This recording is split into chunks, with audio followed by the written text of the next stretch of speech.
सुशील, good morning. Good morning. अच्छा सुशील, मुझे ना एक चीज डिस्कस करनी है पहले आपसे, इससे पहले कि हम निफ्टी, बैंक निफ्टी, उसकी तो बात हम करते ही रहते हैं।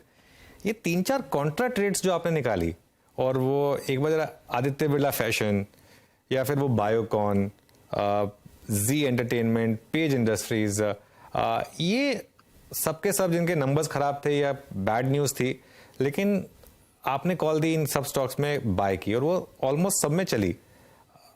ये क्या, इसमें देखो, क्या साइंस है? देखिए अनुज जी, ये सिर्फ खराब रिजल्ट पे जो सेल ऑफ होके क्लाइमैक्टिक सेल ऑफ होके बॉटम बन गया, सिर्फ यही नहीं हो रहा है। आपने बहुत बखूबी इसको पकड़ा था और काफी सचेत किया था रिटेल इन्वेस्टर्स को कि आउटस्टैंडिंग बढ़िया रिजल्ट आते हैं, स्टॉक टॉप हो जाता है, तो पहले से आपको स्टॉक की पोजीशनिंग देखनी चाहिए। एक उदाहरण के तौर पर हम एबीएफआरएल की इस चार्ट को सहारा बनाते हैं। तो देखिए, ये कोई नया विज्ञान नहीं है। भगवत गीता में भगवान ने खुद चौथे अध्याय में बताया कि सचेत मन से हम अपनी इंद्रियों के द्वारा सिर्फ उन्हीं चीजों को ढूंढते हैं जो हमारे एग्जिस्टिंग अचेत मन के बायसेस को कंफर्म करता है। और मॉडर्न साइकोलॉजी में भी क्लिनिकल एक्सपेरिमेंट्स में, सैकड़ों एक्सपेरिमेंट्स में साबित हो चुका है कि तकरीबन तकरीबन 7 सेकंड पहले तक हमारा अनकॉन्शियस माइंड डिसीजन ले चुका होता है, और यूजुअली हम अपनी सेंसोरियल इनपुट से, सो कॉल्ड फंडामेंटल न्यूज से कंफर्मेशंस को ढूंढते हैं। तो इतने गिरते ट्रेंड में जिद्दी लोगों ने बेचा नहीं, वो ट्रेंड के खिलाफ खड़े रहे, ट्रेंड का साथ नहीं लिया। और अब जब पैंडिमोनियम और पैनिक आया है एबीएफआरएल में, तो वो उनकी ईगो के कारण कि अब हम इंटेलिजेंट लोग हैं और इतने खराब रिजल्ट के बाद और नहीं झेलेंगे, तो वही टॉप पे भी होता है, वही बॉटम पे भी होता है। और टेक्निकल एनालिसिस वो साधन है। देखिए, फंडामेंटल एनालिसिस विचार है और टेक्निकल एनालिसिस व्यवहार है। आपको चुनने होंगे स्टॉक्स फंडामेंटल्स पे, विचार पे, और उसको आप रिएक्ट करोगे quarter to quarter, then you are not a fundamental investor. तो टेक्निकल एनालिसिस उस व्यवहार का मेजरमेंट है कि अति हो चुकी। तो टॉप पे भी सेम पैटर्न्स काम करते हैं, बॉटम पे भी सेम पैटर्न्स काम करते हैं, और इसको सबसे पहले आपने बखूबी पकड़ा। तो रिटेल हो या होलसेल, हर एक इन्वेस्टर को ये देखना जरूरी है कि हम न्यूज पे जो रिएक्ट कर रहे हैं उसके पहले का इतिहास क्या है। और इतिहास ये था कि ये डाउन ट्रेंड करीब करीब खत्म होने को आया, तब खराब खबर आई। तो ये हर बार होता है और इस बार भी कुछ अनोखा नहीं। ओके, बिल्कुल। जैसे कहते हैं हम प्री पोजिशनिंग, बहुत अच्छे से जोड़ा आपने एक्चुअली मार्केट्स और भगवत गीता को। सुशील जी, अच्छा लगा मुझे। चलिए, तो अब एक काम करते हैं। एक मुझे याद है अब तक, हालांकि आपने क्लियरली बोला था कि एक पर्टिकुलर लेवल ब्रीच होंगे तभी वो शॉर्ट कॉल एक्टिव होगी निफ्टी और बैंक निफ्टी के, लेकिन अभी क्लियरली उन लेवल से हम काफ़ी ऊपर है, तो अभी वो ट्रेड एक्टिव नहीं हुई है। अभी मेरे ख्याल से अभी वो ट्रेड नल एंड वॉइड है निफ्टी बैंक निफ्टी पर जो आपकी थी एक। बिल्कुल नल एंड वॉइड है। देखो अनुज, हम जरूर से जल्दी चढ़ गए और इस लेवल पर निकल गए, और उसके बाद से अब हमारे अंदर वो दुस्साहस लग रहा है हमें यहाँ पे लार्ज कैप्स में एंटर करने का। ठीक है, तो दुनिया भर के छोटे साइड काउंटर्स हैं, चाहे ये कुटे पिटे रिजल्ट्स वाले स्टॉक हैं, या अगर एनएमडीसी 108 के ऊपर ब्रेकआउट दे देगा, या आपके साइड में दुनिया भर के स्टॉक्स है। अगर नेल्को आज अगर सस्टेन कर जाता है जिस भाव पर है, तो ये भी एक बड़ा बाई बन जाएगा। तो जो स्टॉक्स चले ही नहीं है, लैगार्ड्स को इस वक्त लेने में भय नहीं लग रहा है। और आप देखो, घूम फिर के रिबाउंड्स के अंदर, अब अगर आप, मैं मारुति की चार्ट को एक उदाहरण के तौर पर दिखाऊं, आ गया ये वापस अपने अच्छा खासा इसने रिबाउंड बना लिया, अब वापस इसने सेल सिग्नल जनरेट कर दिया कल। मारुति के बाद डीवीज लैब ने अगर बड़ा सेल सिग्नल जनरेट कर दिया कल। तो सिलेक्टिवली लार्ज कैप्स के अंदर वो एक टॉपी फीलिंग है।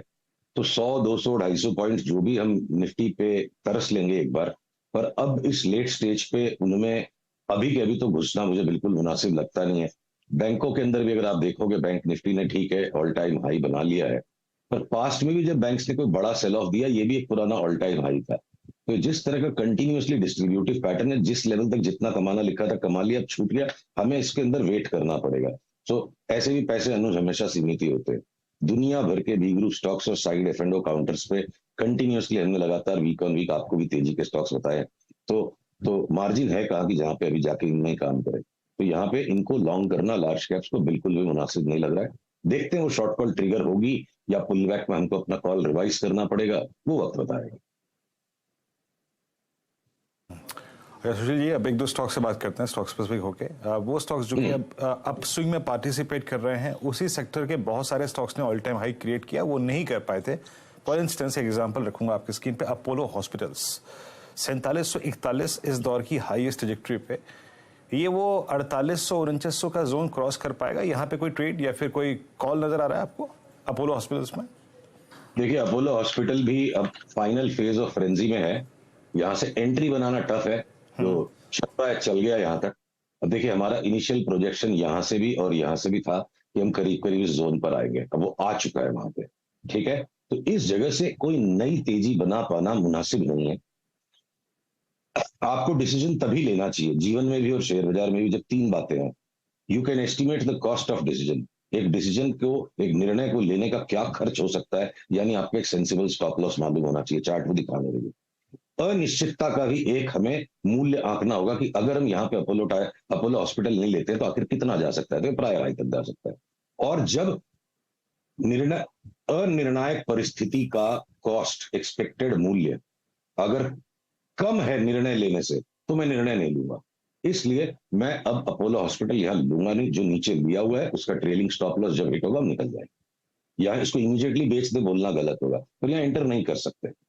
रिवॉर्ड रिस्क रेशियो अब फेवरेबल नहीं।